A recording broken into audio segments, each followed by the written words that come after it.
दुख हर्ष उपेक्षा बंतरे। पदार्थ का स्वरूप किस तरह से बनाया हमने?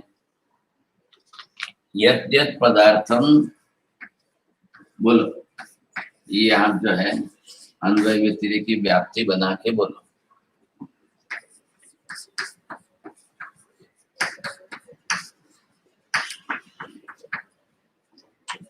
जहाँ पदार्थ का उत्पाद वे द्रव्य है। हाँ, जहाँ उत्पाद वे द्रव्य वहाँ पदार्थ है। हाँ, उत्पाद वे द्रव्यात्मकम पदार्थ जो है, तो इसके साथ व्याप्ति बनानी है।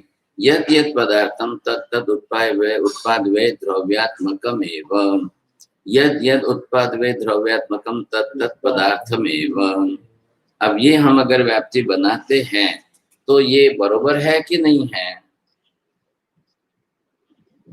तत्वार्थ का सूत्र आगे का कौन सा है? सत उत्पाद वे द्रव्य युक्तम सत। फिर सत के बाद में दूसरा सूत्र कौन सा है? तद्भाव्यम अभाव्यम नित्यम। आप उसका अर्थ क्या करेंगे? बैठेंगे सूत्र लो। पदार्थ में जो भाव है वो नाश नहीं है, तो अव्यय वही ध्रुवता ही तद्भावाव्ययम तद्भावाव्ययम। हाँ, अव्ययम तो है वही तद्भाव सद। हाँ, सदिति तदिति सद, अनुवृत्ति ऊपर से आ रही है। सद, जो सद है वो उत्पाद व द्रव्यात्मक है। यद सद, आप जैसे पदार्थ लिया ना हमने यहाँ पर, तो आप इसको सद ले लो। यद सद सद उत्पाद व द्रव्यात्मकम एवं। आप इसके साथ ये जोड़। अब ये भी बात वही है, सत इति पदार्थ, यद सत तद पदार्थमेव, यद पदार्थम तद सदैव। ये सदैव जो है तो उसके साथ में व्यक्ति करके व्याख्या बना दो। अब ये जो है उत्पाद व द्रव्यात्मक बनाना, और फिर उत्पाद व द्रव्यात्मक के अंदर क्या हो रहा है? उत्पाद से और वे से क्या हो रही है? इससे दोनों से पर्याय का परिवर्तन हो रहा है। अब पर्याय परिवर्तन जो जिसका हो रहा है, फिर भी ध्रुवता तो रह रही, तो आप उसको क्या बोलेंगे? तो फिर ये क्या कह रहे हैं कि आप इस तीनों को करने के बजाय ये पदार्थ जो है उस पदार्थ को केवल द्रव्यात्मक ही स्वीकार रखो। उत्पाद व्यय से क्या आवश्यकता? तद्भावाव्ययम अभाव नहीं, तद्भावाव्ययम अव्यय जो है तो उतना ही स्वरूप क्यों नहीं रखते हम? उत्पाद व्ययस्तु केवलम विकार एव। कस्य विकारः? द्रव्यस्य विकारमेव। ध्रुवता सत्वेव उत्पादव्ययो भवति, ध्रुवतायाः अभावे उत्पादव्ययोपि न भवति। तो फिर आप उसको झंझट क्यों करते हो तीन की? अब समझने की कोशिश करो। तीनों के बदले सिर्फ आप जो है नित्यता को ही मानो, ध्रुवता को ही मानो। यद नित्यम तदेव द्रव्यम, यद द्रव्यम तदेव नित्यम। बोलो, ये व्याख्या बदलो और ये व्याख्या बदलो तो आप ना तो कहते ही नहीं हो। पदार्थ की ध्रुवता तो आपने स्वीकारी है, तो ध्रुवत्वात् एव पदार्थत्वम, पदार्थत्वात् ध्रुवत्वम, ये स्वीकारने में आपको क्या आपत्ति है? कोई आपत्ति नहीं। बोलो, क्या पहले प्रश्न क्या समझ में आया? जो नित्य है वो द्रव्य है। अरे ये उल्टा क्या बोल रहे? जो द्रव्य है वो नित्य द्रव्य की समानार्थक शब्द है।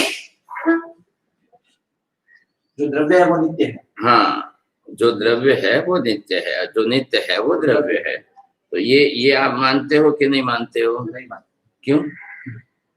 तो उत्पाद से आत्मा जो तीन युक्त द्रव्य। आप अभी आप क्या करते हो? ये बात मान्य है, लेकिन इसके अलावा और कुछ भी है। हाँ, ये बात हमको मान्य है। नहीं, ये जो है ना, आप इसके अंदर पहले स्पष्टता करो। तो ये स्पष्टता आपके पहले होनी चाहिए। अब इसमें क्या है? यद पहले यद द्रव्यम तद नित्यमेव, यद नित्यम तद द्रव्यमेव, ये हम मानते हैं, लेकिन इति तो न पूर्ण सिद्धांत अपूर्ण सिद्धांत। पदार्थ सिद्धांत से एकांशः, न तो संपूर्ण सिद्धांत, सिद्धांत से एकांश। यदि एक आप कहोगे कि आप हाथ को शरीर मानते हो कि शरीर को हाथ मानते हो? हाथ को शरीर मानते हो कि नहीं? हाथ को शरीर अवश्य। मानते हैं, लेकिन हाथ को शरीर का अंग मानते हैं। तो अब उधर मत जाओ, पहले ये शब्द, हाथ को शरीर मानते हो कि शरीर को हाथ मानते हो? हाथ को शरीर, हाथ को शरीर मानते हैं, शरीर को हाथ नहीं मानते। हाँ, हाथ को शरीर अवश्य मानते हैं, लेकिन शरीर को हाथ ही नहीं मानते हैं, हाथ के सिवाय का भी शरीर है। तो हाथ क्या है? शरीर का एक अंश है, एक अंग है। वैसे ही यद द्रव्यम तद नित्यमेव, यद नित्यम तद द्रव्यमेव, ये मानने में एकांशता आती है। एकांशत्वेन उसका स्वरूप सिद्ध है। आप भोजन करने बैठे, खाली रोटी रखी और कुछ नहीं रखा, तो क्या तकलीफ है आपको? ये क्या भोजन नहीं है क्या? रोटी के खाने की चीज नहीं है? अब अकेली रोटी रखी, उसके साथ एक भी वस्तु नहीं, कोई चीज नहीं, एक वस्तु रख करके छोड़ दिया, तो क्या करना? तो क्या करना, कैसे करना? अब दक्षिण भारत में जाओ तो वहां एक द्रव्य से भी भोजन चलता है उनका, अकेला चावल रख दो बस, दूसरा कुछ भी मत रखो, तो भी उनकी गाड़ी चल जाती है। तो एक द्रव्यत्वेन भोजनम भवति, सर्वद्रव्यत्वेन भोजनम भवति।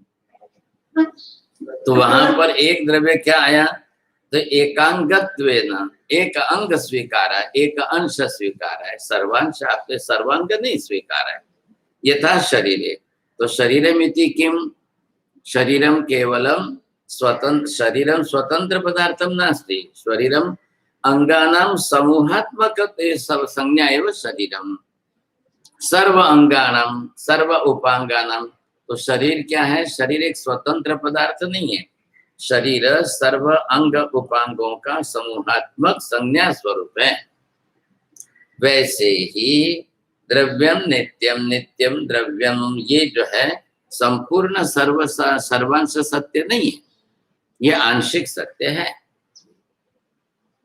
आया ख्याल में? तो आंशिक सत्य है तो आपको एकांश ही स्वीकारना पड़ेगा। तो यहाँ पूर्णांश क्या है? पूर्ण स्वरूप क्या है? उत्पाद्वय द्रव्यात्मकम एवं द्रव्यम पदार्थम। तो आप उत्पाद्वय द्रव्यता उसकी स्वीकारनी है, तो इसके बदले एकांश क्यों स्वीकारते? एकांग को ही नित्य बना दोगे, एकांश को ही आप समझ लोगे और सर्वांश को छोड़ दोगे, ऐसा नहीं होना चाहिए। तो हम जो है यद द्रव्यम तद नित्यमेव, ये होते हुए भी उत्पाद वै द्रव्य युक्तत्वादेव पदार्थम सत्स्वरूपम, यद सत तद उत्पाद वै द्रव्यात्मकम एव। जो सत है, सत का मतलब विच इज एग्जिस्टिंग, यस्य अस्तित्वम वर्तते।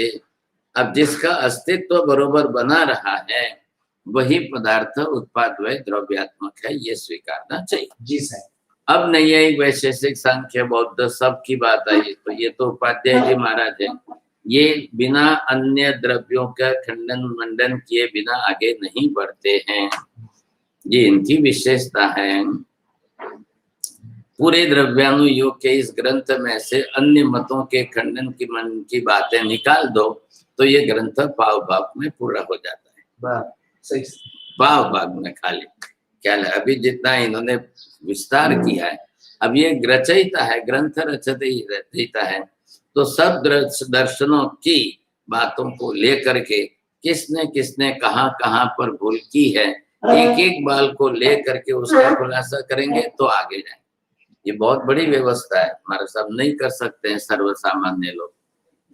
अपना ही मत निरूपण करना है तो सीधा सरसराट आप कर स्वदर्शन स्थापनम, लेकिन अन्य दर्शन से खंडन मंडनम कृत्वैव अग्रे गंतव्यम इति तो अति दुष्करम है, क्योंकि वो लिंक नहीं रहती ना, लिंक छूट जाती है, विषय अंतर होता जाता है, अन्य विषय बीच में आती जाती है, सबकी बात लेके खंडन करके सर्वज्ञ का सर्वाधिक सिद्धांत कैसे सही है ये इनको स्पष्ट करना है। सबसे बड़ी विशेषता ये, सामान्य बात नहीं है, समझे? तो ये ग्रंथकार है, ग्रंथकार अपनी तरह से, और ये प्राथमिक कक्षा का ग्रंथ नहीं है, इसलिए इनको ये करना पड़ता है। प्राथमिक कक्षा का ग्रंथ हो तो उसमें ये बात जरूरी नहीं होती है। अब क्या हुआ कि वादिदेव सूरी महाराज ने बनाया प्रमाणनय तत्वालोक, प्रमाणनय तत्वालोक भी उन्होंने जो है समुद्र जैसा कह दिया, सूत्र तो बनाए, अब वो भी सूत्रकार महर्षि है, वादिदेव सूरी महाराज भी सूत्रकार महर्षि है, तो उन्होंने भी क्या किया कि सूत्र बनाए, और सूत्र बनाकर सूत्र की टीका इतनी बड़ी कर दी। आपने भी ग्रंथ देखा, प्रमाणमय तत्व लोकारंकार, फिर प्रमाणमय तत्व रत्नाकर, क्या रत्नाकर अवतारी का, वो तो फिर और उसके अंदर उतरने की अवतारी का मतलब सीढ़ी है। तो वो मतलब रत्नाकर जो बनाया तो बड़ा समुद्र बनाया। तो उसमें क्या किया उन्होंने, एक भी दर्शन बाकी नहीं रखा जिसका खंडन मंडन न किया, और एक एक दर्शन की एक एक विषय की बात, ख्याल है, एक एक विषय की बात को लेकर के इन्होंने उसके अंदर बहुत अच्छी तरह से परिमार्जना की है, और फिर उन्होंने अपने सिद्धांत की निरूपण किया है। आप भले कोई भी पढ़ो, खाली वादिदेव श्री महाराज के प्रमाण को पढ़ लो आप, तो सर्वांश उसमें संपूर्ण आ गए। आप अगर सन्मति तर्क लेकर के पढ़ लोगे तो वो भी जो है सिद्धसेन जी का पूर्ण ग्रंथ आ गया, मतलब सभी विषय उसमें आ जाते हैं, विषय छूटते नहीं है। क्या है, तत्वार्थकार ने भी यही विशेषता की। क्या है, तत्वार्थकार प्राचीन है, उमास्वाती जी काफी वर्षों पहले के हैं, तो इन्होंने भी यही व्यवस्था की है। अब इन्होंने क्या किया, तत्वार्थ सूत्रकार चले हैं उत्तरायण सूत्र के दृष्टिकोण से, तो इन्होंने खाली दर्शन ही नहीं लिया है, वहां तत्व भी लिया, धर्म भी लिया, धर्म का स्वरूप ज्यादा दिया, तो नव तत्व के हिसाब से आश्रम संवरादि सब आ गए। उत्तरायण सूत्र में वो क्रम है, कहने का मतलब, हाँ, तो वहां वो क्रम है, वहां वो व्यवस्था है, इसलिए इन्होंने ये लिया। तो ये लेकर के इन्होंने क्या किया कि उत्तरायण सूत्र के आधार पर सब विषयों को क्रम से जोड़ते गए, आगे चलकर उन्होंने आश्रम संवर निजरा का भेद करके व्यवस्था कर ली। पहले शुरुआत में तो उन्होंने भी नहीं की, पहला अध्ययन दूसरा अध्ययन जो है वो मुख्य रूप में दार्शनिक अंश वगैरह सब बना दिया, लेकिन उन्होंने वो उस समय जो है सब दर्शनों के खंडन मंडन में नहीं पड़े। अब उस समय सब दर्शन भी नहीं, न्यायिक वैशेषिक तो सब बात के हैं, समझे कि नहीं। तो उस समय जो थे, जितने थे, जिस प्रकार थे, उसके हिसाब से उन्होंने कर ली, तो सिद्धांत स्थापना हो गई। प्रथमम तावत किम जैन दर्शन रूप सिद्धांत से स्थापना, सिद्धांत से स्वरूपम की दर्शन वर्तते, भी जैन दर्शन भी तो एक सिद्धांत है ना, तो अपने सिद्धांत की व्यवस्था क्या है, पूरी व्यवस्था किस रूप में है, तो वो व्यवस्था लेकर के उन्होंने अपनी तरह से जैन दर्शन का निरूपण कर लिया मुख्य रूप से। सिद्धसेन जी बाद में आए तो उन्होंने खंडन वर्णन किया, और ये काफी बाद में है, वादिदेव सूरी वगैरह तो क्या है, कोई खंडन मंडन नहीं, कुछ भी मूल में सूत्र में नहीं, लेकिन तत्वार्थ सूत्र के ऊपर की जो टीकाएं बाद में बनी है उसमें है, क्या है कि नहीं, तो वो भाष्य में नहीं, तो वो उस समय 2000 बरस पहले की बात हो गई। क्या लेंगे, उमास्वाती को इतना लंबा टाइम हुआ है। अब बाद के काल में जो जो आए उन्होंने काफी किया, और सबसे ज्यादा उजागर कब हुआ, ये न्याय दर्शन खंडन के काल में हुआ। गंगेशोपाध्याय वगैरह तो बहुत बाद में हुए, लेकिन उनके पहले जब औलुक्य मत निकला, क्या लें, पाणादम काणिनियम च सर्वशास्त्रोपकारकम, क्या ले, पाणिनि ने व्याकरण पकड़ लिया, कणाद ने जो है न्याय पकड़ लिया, तो दोनों ने मिलकर के जो पाणिनि ने व्याकरण से साहित्य की भाषा को पूर्ण मजबूत कर दी, और कणाद ने उसको तर्क युक्ति के साथ जोड़ करके अवच्छेद का अवच्छेदन से करके उसको बहुत जटिल कर दी। भाषा तो बनी रही ना, भाषा की तो पहली प्राथमिकता आनी चाहिए, नहीं तम यथा बाधती बाधते कथम भवती, वो बात आ जाती है। तो ये विशेषता उनकी रही, लेकिन भाषा का विशेष माध्यम रहते हुए भी गंगेशोपाध्याय ने लाया, कणाद ने लाया नहीं, कणाद ने नहीं लाया, गंगेशोपाध्याय। प्रथमम तो तावत न्याय में, तदनंतरम प्राचीन न्याय, नव्य न्याय।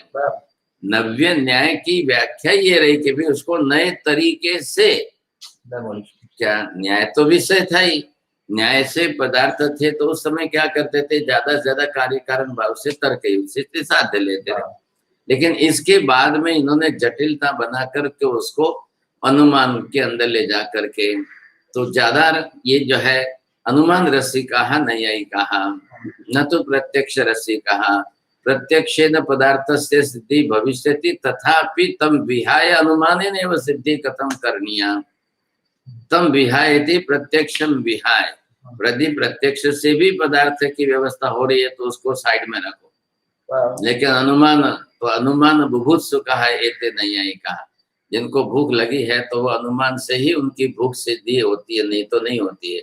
वो जब तक सुबह सुबह लगाकर लोग दंड बैठक कैसे करते हैं वैसे ये बौद्धिक दंड बैठक करते हैं, तब जाकर के इनको खाना पड़ता है, ऐसे कहते थे।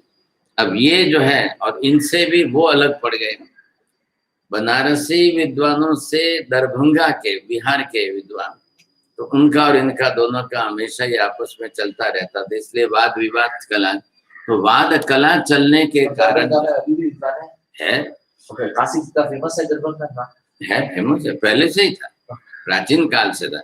ये झा वगैरह जो थे वो सब वहां से आए, बिहार के, वहां ज्यादा थे, दरभंगा आदि। वो जैसे इधर काशी वैसे उधर वो था, ख्याल है।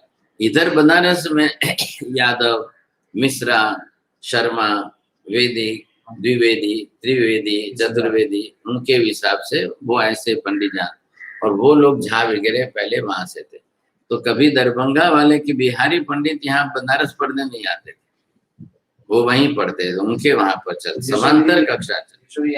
यहाँ यशु जी यहाँ गए, काशी में पूर्णता थी, काशी में पूर्णता व्यवस्था, और मतलब ये पढ़ाई का क्रम और ये सब ज्यादा नव्य बनारस में ही विकसित हुआ, ख्याल आएगा। लेकिन दरभंगा की आप उपेक्षा तो नहीं कर सकते ना, ये आप वहां भी विद्यालय तो चले, वहां की विद्या उनके हिसाब से, क्योंकि उस काल में तो सब अलग अलग राज्य थे ना, भौगोलिक स्थिति एक नहीं थी, ख्याल है, अलग अलग राज्य व्यवस्था थी, अलग अलग तंत्र था, सब कुछ अलग। ये तो बाद में सब हुआ, हिंदुस्तान आजाद होने के बाद सब जी। पहले की बात तो बहुत अलग थी।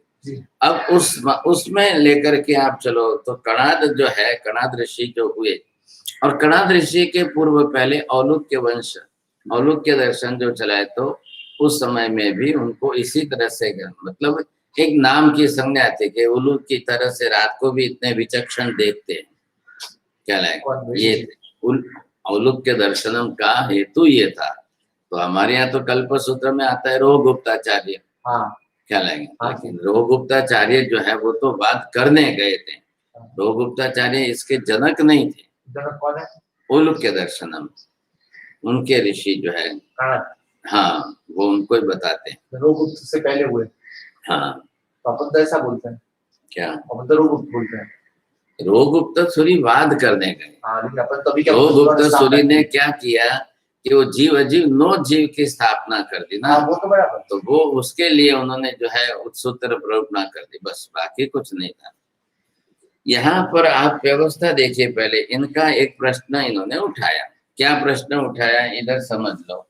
अब ये जो आप कर रहे हो, तो इन्होंने क्या क्या कि उत्पाद वेग को क्यों मानते हो, अब ये बात समझ में आ रही है क्या? यद पदार्थम तद ध्रुवमेव, यद ध्रुवम तदेव पदार्थः, उत्पाद वेस्तु केवलम ध्रुवस्य विकारः एवं। मूल किसके साथ चल रहा है? तो द्रव्य। अब ये इसके साथ क्या, ये पदार्थ जो है आपका द्रव्य है। अब आपको क्या करना है, द्रव्य को ध्रुव मान लो। अब उत्पाद व्यय की क्या जरूर है, उत्पाद व्यय तो केवल जो है वो ध्रुव का विकार है। मतलब विकार मतलब क्या, होने वाली अवस्था। तो वैसे भी तो आपका उत्पन्न होगा तो नष्ट होगा, नष्ट होगा तो फिर उत्पन्न होगा। आप उत्पाद व्यय को तो बार बार मान रहे हो, तो ध्रुव को एक ही मानो ना, फिर क्यों झंझट कर रहे हो? अब उसका जवाब क्या देना, उत्पाद व्ययस्यपि आवश्यकता वर्तते न वा, उत्पाद व्यय भी पदार्थ स्वरूप का एक अंग है कि नहीं है? आप एक अंग नहीं मान करके केवल अकेले आप जो है द्रव्य के साथ ही धारण करोगे, तो पर्याय और गुण का क्या होगा फिर? मूल पहले आप समझो, ध्यान दो, पदार्थ स्वरूप में द्रव्य गुण पर्याय है, और आप अकेले ध्रुवता को लेकर चलोगे तो केवल द्रव्य की सिद्धि होगी, गुण पर्याय का क्या होगा? एक पूरी व्यवस्था टूट जाएगी। एक पाए के ऊपर तो पूरा मकान बनता नहीं, एक पाया के ऊपर पूरा मकान संभव नहीं है। तो आप उसके चतुरंग सब स्वीकार करने के लिए आधार आदय भाव के अंदर, कार्य कारण भाव के अंदर द्रव्य गुण पर्यायात्मक पदार्थ स्वरूप मान करके उसकी व्यवस्था करने के लिए भी उत्पाद वे द्रव्यात्मक ही मानोगे, तब पूरी व्यवस्था बैठेगी। अकेली ध्रुवता मानने से पदार्थ व्यवस्था बैठ नहीं सकती है। अब इसके लिए क्या करना, कैसे करना, तो ये व्यवस्था थोड़ी सी तोड़ करके अलग बताते हैं। अलग बताने में, इनको त्रिपदी वाला बताने में कहाँ तकलीफ आ रही है, तो त्रिपदी वाला बताने के अंदर देखो बौद्धों ने क्या कर दिया। जब आप त्रिपदी की व्यवस्था बता रहे हो, इधर देखो, अब पदार्थ को आपने उत्पाद वाला भी लिया, व्यय वाला भी लिया और फिर ध्रुव वाला। इधर देखो, अब पदार्थ को पहले ध्रुव वाला लेना कि फिर बाद में उत्पाद व्ययात्मक लेना, फर्क क्या पड़ रहा है। आप ध्यान नहीं दोगे, नहीं समझोगे तो आप फिर क्या बोलोगे, एक का एक चलता है, कंटाल आता है, ऐसा मत हो। इनके नए तर्क बदलते हैं, तर्क बदलने से व्यवस्था बदल रही। उत्पाद व्ययात्मक ध्रुव कहना कि ध्रुवात्मक उत्पाद व्यय कहना, ध्रुवात्मक उत्पाद व्यय। बोलो। ध्रुवात्मक ध्रुव है तो उत्पाद व्यय, ध्रुव ही नहीं तो कैसे उत्पाद व्यय होगा। जो वस्तु ही नहीं है, नित्य ही नहीं है, तो फिर किसका करेंगे। हाँ, तो वही तो बात चल रही है यहाँ पर। अब पहले हमने क्या किया, उत्पाद व्यय द्रव्य के लिए सर्वप्रथम पदार्थ स्वरूपम कीदृशम, पदार्थ स्वरूप जो है वो किस रूप में है, द्रव्य गुण पर्यायात्मक है। अब द्रव्य गुण पर्यायात्मक है तो फिर आपको तो द्रव्य ही मानोगे, अकेला नित्य मानोगे तो द्रव्य सिद्ध होगा, गुण पर्याय कहाँ जाएंगे।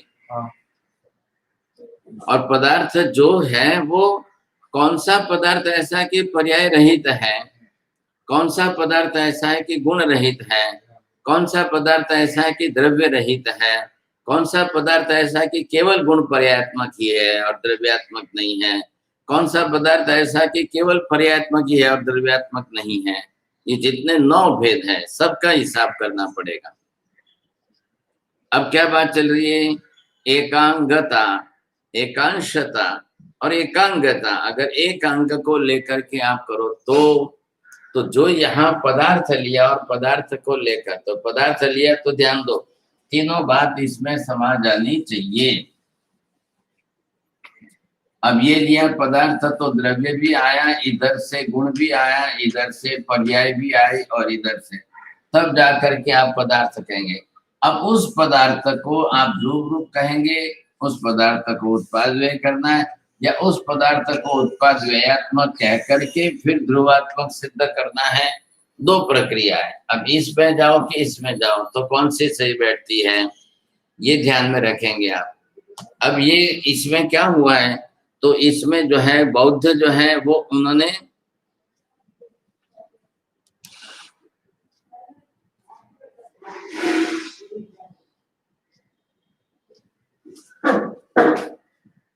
अब इधर देखिए, इसमें क्या किया, ये जो है व्ययांश लिया तो ये बौद्ध जो है तैयार हो गए। एकांश, एकांश लेकर के केवल व्ययात्मकमेव पदार्थ, उनकी व्याप्ति इस प्रकार से हमने क्या किया, उत्पाद व्यय द्रव्यात्मकम पदार्थम सत जो है। अब बौद्धों ने क्या किया, यद यद व्ययात्मकम तत् पदार्थम, पदार्थम भी होगा तो उत्पाद होगा ना, वो नहीं स्वीकार रहे, उनके लक्ष्य बौद्धों की बात। हाँ, बुद्धों की बात। अब बौद्धों का मत क्या है, फिर आप खंडन करना ना, नहीं है क्या लगे, लेकिन पहले कौन क्या कहता है, उनका मानना क्या है, पहले ये नक्की करो जी। अरे भाई, बस। अध्रुवात्मकम, अध्रुवात्मकम शब्द यहाँ दिया है तो उसको क्या कहना है, व्ययात्मकम। अब इसमें से सांख्य अकेले आए तो उन्होंने खाली ध्रुवात्मक माना है, ये एक अंश मानने वाले सांख्य आए, क्या लगे, असंख्यों ने जो है केवल ध्रुव रूपी माना है। अब न्यायिक वैशेषिक आए तो उन्होंने क्या किया, परमाणु आदि उत्पन्न जो है ध्रुव रूप मानकर घटपट आदि के पर्यामुख द्रव्यों के अंदर अध्रुव न माना, तो ये जो है उन्होंने इस तरह से माना। तो परमाणुवादी आए तो उन्होंने अभी दूसरी शाखा में आपने नैयायिक और ये वैशेषिक जोड़े, तो वो भी जो है वो किस अंश में मानते हैं, वो परमाणुवादी में मानेंगे। और फिर उसके साथ में पर्याय, अब पर्याय को लेकर के वो क्या कहेंगे, घटपट आदि जो बनता है तो फिर उसमें उत्पाद मानेंगे। तो इसमें उनको क्या तकलीफ आ रही है, तो उन्होंने अलग विभाजन कर दिया। नई वैशेषिकों ने क्या विभाजन किया, कुछ को परमाणु आदि को नित्य मान दो एकांत, और घटपट आदि को जो है उत्पाद मान दो। उन्होंने वो उस तरफ गए। सांख्य आए तो बोले एकांत ध्रुव पदमेव, बौद्ध आए तो एकांते व्ययात्मक में, सर्वम क्षणिकम कह दिया, सर्वम लगा दिया उसके अंदर। लेकिन उसमें भी ध्यान रखो सभी बौद्ध नहीं है, ख्याल है। बौद्ध की बात जब हम करने जाए तो यहाँ पर जो है ये चार है, योगाचार है, वैभाषिक है और नहीं योगाचार, हीनयान महायान। अब ये जो है हीनयान महायान जो है, अब वो उनके चार पक्ष अलग अलग प्रकार के हैं। ये भी चारों अलग अलग प्रकार इसके हिसाब से बने, जिसके हिसाब से द्रव्य माना, व्ययात्मक माना, उत्पादात्मक माना, उत्पाद होकर व्ययात्मक माना, व्ययात्मक होकर उत्पाद माना, ये उनका भी आधार उधर ही जा करके रुकता है। चार में से कौन योगाचार मानते हैं? हाँ। और सांख्य मानते कूटस्थ नित्य, कूटस्थ नित्य, परमाणु को नित्य और बाकी की घटपट आदि को उत्पाद। हाँ, विशेषिक क्या मानते हैं? वो नैयायिक वैशेषिक साथ में चल रहे हैं। पर्याय को ये नहीं, ये परमाणु वाले नैयायिक वैशेषिक जो है। और जो उत्पाद के अंदर क्या पर्याय? उत्पाद के अंदर भी पर्याय मतलब घटपट का उत्पाद हुआ जी, घटपट का वही होगा, प्रागभाव और अत्यंताभाव कर देंगे। तो मतलब बौद्धों के अंदर भी चार फिरके हैं। बौद्धों में चार फिरके हैं, उसमें उनका सबका मुख्य तो एक ही मत है, लेकिन अंदर उसको कैसे घटाना, अपने जैसे नहीं ऐसे मत मानो, इधर उधर मत जाओ। अपने में कोई उत्पाद द्वय को लेकर के एक भी मत नहीं है किसी का, वो बात नहीं है, वो आचार भेद वाले मत है। यहाँ ये लोग बिल्कुल सिद्धांत से ही अलग पढ़ रहे हैं, इनकी व्यवस्था ही पूरी अलग पड़ गई समझे कि।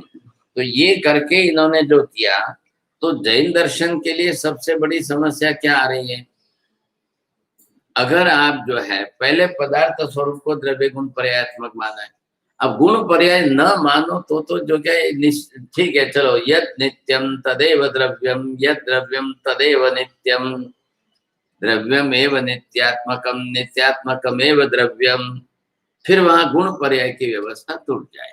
बात ये है, तो गुण पर्याय की व्यवस्था न टूटे, वो क्योंकि गुण पर्याय है किसके, द्रव्य के ही अंग है।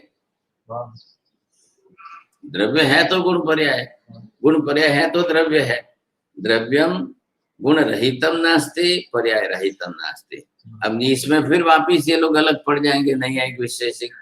वो क्या कह रहे हैं, गुण रहितम अपि द्रव्यम वर्तते, प्रथम क्षणे तावत् गुण रहितत्वं वर्तते, तदनन्तरं गुणानाम अपि समावेशो भवति। तो वहां पर उन्होंने द्रव्य से रहित गुण का अस्तित्व माना, अब गुण से रहित द्रव्य का अस्तित्व माना।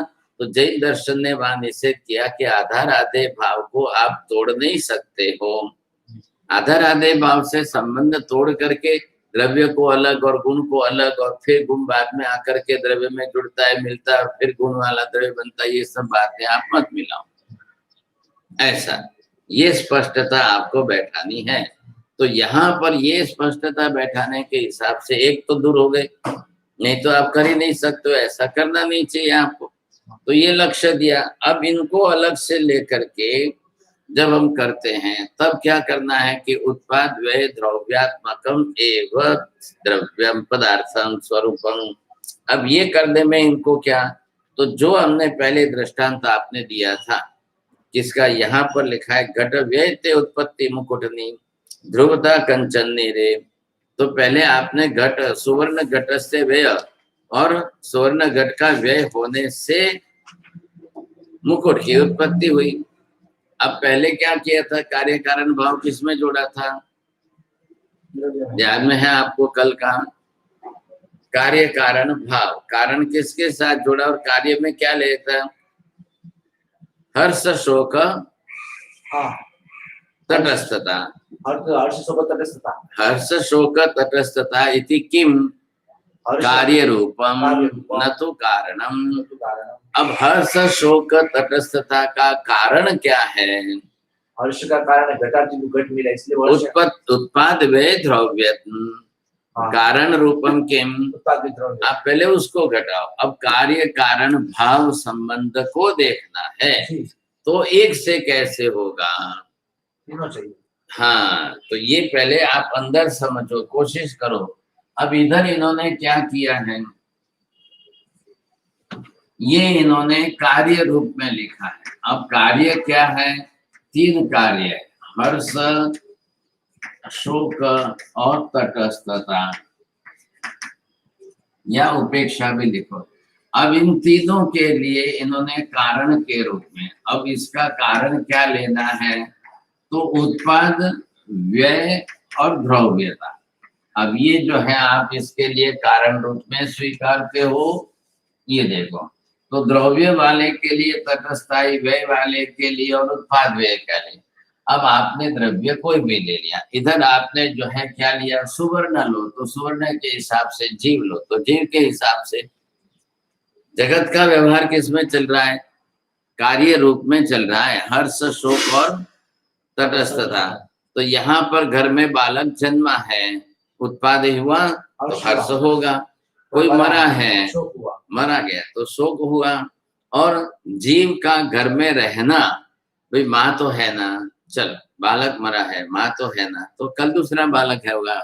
ऐसे करके उन्होंने तटस्थता रखी। ऐसे जब तो कैसे आप ऐसे लानी पड़ेगी, हाँ, उसमें लानी पड़ेगी ना, समान अधिकरण में लानी पड़ेगी। बालक जन्मा है, बालक मरा है, जन्मा तब हर्ष और मरा तब शोक, और जन्मे के मरे उससे भी क्या आपकी जीव थोड़ी मरा है। इन्होंने इधर व्यवस्था में क्या किया, जैसे उसमें घट लाया है, घट के आगमन से हर्ष हुआ बराबर, और वो मुकुट चला गया इसलिए शोक हुआ बराबर। घट आया, मुकुट गया, तब हर्ष शोक भले हुए, लेकिन सोना तो है ना। हाँ, तो भले जीव जन्मा तो भी किया, जीव मरा तो भी किया, आत्मा तो भी मरती नहीं है, तो इससे होता है। अब वो बुद्धि होनी चाहिए ना वहां पर। बुद्धि रहती नहीं, वो बात है। हाँ, वहां आत्मा की वो बुद्धि नहीं है और उसकी उपेक्षा है, उनको लक्ष्य नहीं है उसका, इसलिए और कुछ नहीं। बाकी तो सही है कि मूल द्रव्य ही जो है वो जीव। तो उन्होंने वहां जीव द्रव्य किसको माना कि माँ तो है घर में, ऐसा मान के भी उसको नित्य माना है। माँ होगी तो संतान होगा ना, तो संतान के हिसाब से उन्होंने इस तरह से घटाया। यहाँ आप सभी द्रव्य में घटाना पड़ेगा। अस्थि कायात्मक 5 द्रव्य है, तो 5 में आपको घटाकर व्यवस्था करनी पड़ेगी। अब ये व्यवस्था करनी पड़ेगी, तब आपको लगभग ये देखना है। अब इसके अंदर आपकी व्यवस्था कैसे करनी है, अब किस रूप में व्यवस्था होगी? घट व्यय उत्पत्ति मुकुट नहीं ध्रुवता कंचन नीरे दल एक कई वर्त एक कदा निज कारण शक्ति। तो आप ये कह रहे हैं कि अगर हम केवल ध्रुवता मानेंगे तो ये तीनों कार्य कैसे होंगे? अब तीनों कार्य का जगत में व्यवहार तो है, ये तीनों कार्य का जगत में व्यवहार है, तो ये आगे इन्होंने तीसरे हाँ 6ठी गाथा में शोकादि जननी वासना भेदे कोई बोले बुद्ध रे। अब वो अलग विषय हो गया, तो वहां पर जो है बौद्ध अपनी तरफ से अलग बात करते हैं, तो वो उनके लिए अलग संबंध हो जाएगा। अब कल हमने ये भी सिद्ध किया था, उत्पाद व्यय द्रव्य के अंदर परस्पर भेद है कि अभेद है? थोड़ा सा विषय बदल के देखो, उत्पाद व्यय द्रव्य इधर देखो। हाँ, कैसे? उत्पाद व्यय द्रव्य तीनों में परस्पर भेद की अभेद। अब परस्पर भेद सिद्ध करना किसका? उत्पाद व्यय का द्रव्य के साथ, द्रव्य का उत्पाद व्यय के साथ। तो इनका नियम क्या था न्यायिक वैशेषिक का? अब ये जो प्रक्रिया है, इस प्रक्रिया के अंदर थोड़ा सा इधर हमारा सब कल नहीं आए थे, इनको भी समझना है। बोलो नहीं, तब तो बोलवा था। अब ये आपने एक ग्रुप बनाया, अब इसके साथ जो है ये ध्रुवता का, अब इसके साथ ये ध्रुवता पदार्थ अलग लिया, अब इसके साथ वापिस इसमें 2 में, अब इसमें भेद भी सिद्ध करो और ये अभेद भी सिद्ध करो। तो अभेद का किसका? इसका इसके साथ और इसका इसके साथ। भेद मैं बोलूं? बोलो, हमजन बोलो, बोलूं? पहले आनंद बोल रहा था। प्रश्न कोई समझ में आया हो? उत्पाद वे ध्रुव, यह उत्पाद वे ने ध्रुव में हाँ भेद ने भेद सिद्ध करना। हाँ, बस उत्पाद व्यय का ध्रुवता के साथ भेद है एक पक्ष, ध्रुव का उत्पाद व्यय के साथ भेद है दूसरा पक्ष, उत्पाद व्यय का ध्रुव के साथ अभेद है तीसरा पक्ष, ध्रुव का उत्पाद व्यय के साथ अभेद है। बोलो पहले चार बोलो, पहले चार लिखो, आप लगती लिखो।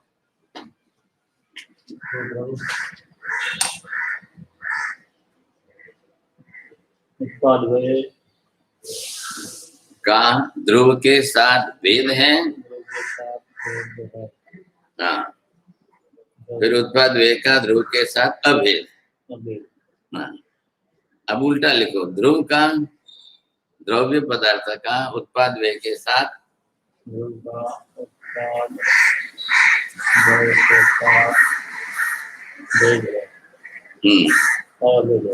हाँ, अब चारों को दृष्टांत से घटाओ।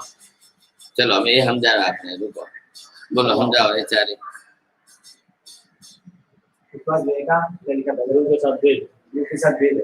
उत्पाद व्यय है, इससे उत्पाद व्यय का ध्रुव के साथ भेद है। उत्पाद व्यय समझो क्या? उत्पाद व्यय स्वरूप गड़ा है, बराबर? गड़ा है, मुकुट आदि है, गड़ा दियो है, मतलब ये भी का मुकुट, बराबर? अपन व्यय और उत्पन्न आते हैं, भेद है। जब तक गड़ा मुकुट नहीं बना है तब तक इधर ये समूह बनाओ अलग अलग, इसका इसके साथ करना, आप इधर अंदर अंदर कर रहे हो। हाँ, उत्पाद किस देखो, अब है उत्पाद गड़ा है, गड़ा है और गड़ा का बन रहा है मुकुट, और सोना रहेगा ध्रुव, और गड़ा मुकुट सोना, सोने का गड़ा है, सोने का गड़ा है, बराबर? सोना है ध्रुव, ये होकर के गड़ा बनेगा मुकुट, और अभी वर्तमान अवस्था उसकी क्या है? गड़ा, बराबर? तो अब गड़ा और मुकुट का कितना भी फेरफार हो जाए, लेकिन ध्रुव अब गड़ा और मुकुट का नहीं, बासी की तो एक आदत देखी थी, बासी रूप का देर देखी तो मैं क्या लगी है। अब इधर देखो, पहले उत्पाद व्यय का भेद है, तो भेद करके भिन्नता अलग कर दो। उत्पाद व्ययात्मकमेव द्रव्यम, ध्रुवताया भिन्नत्वमेव। अब ध्रुव पदा बिल्कुल भिन्न नहीं कर दिया आपने, अलग ही कर दिया, तो भेद होगा। अब तो कैसे करेंगे? अब तो करके वही तो मैंने क्या लिखा भाई, ये जब तक उत्पाद व्यय स्वरूप गड़ा मुकुट आदि है, तब जब तक गड़ा है मुकुट अभी नहीं बना है, अभी तो भेद नहीं बना। अब ये मत है ना, किसी के मत को कैसे समझना और फिर उनकी गलती क्या है करके आप सुधारना करो। अभी तो बैठ रहा है कि द्रव्य अनुगत का ध्रुवता तो अनुगत हो जाएगी, अभी तो बैठ जाएगा, भेद भी बैठेगा ना। मैंने की बात बराबर, जब तक उत्पाद व्यय स्वरूप गड़ा मुकुट आदि है, जब तक गड़ा है मुकुट नहीं बना है, तब तक उत्पाद व्यय के साथ भेद है। लेकिन वो तो पे उत्पाद व्यय के साथ ही देखा है। आपको करना ये है, ऐसा आपने इसके साथ करना। करना चाहिए। आप करो ना, फिर ना कहे कल नहीं किया, नहीं ध्यान में आया तो फिर आपने लिखा कि नहीं लिखा, वो आपने किया कि नहीं किया, फिर बोला हुआ हो तो हवा में उड़ गया। और ये उत्पाद व्यय जन्म हुआ जब तक मृत्यु नहीं हुई है, तब तक उत्पाद व्यय का ध्रुव के साथ भेद है। हाँ, ये आई बात। अब जन्म तो ले लिया, उत्पन्न हो गया ध्रुव से। बोलो समझाओ, पासो समझाओ। उत्पाद व्यय जन्म हुआ जब तक मृत्यु नहीं, समझो मैं जन्मा, जब तक मेरी मृत्यु नहीं होगी तब तक मेरा उत्पाद व्यय का ध्रुव के साथ भेद है।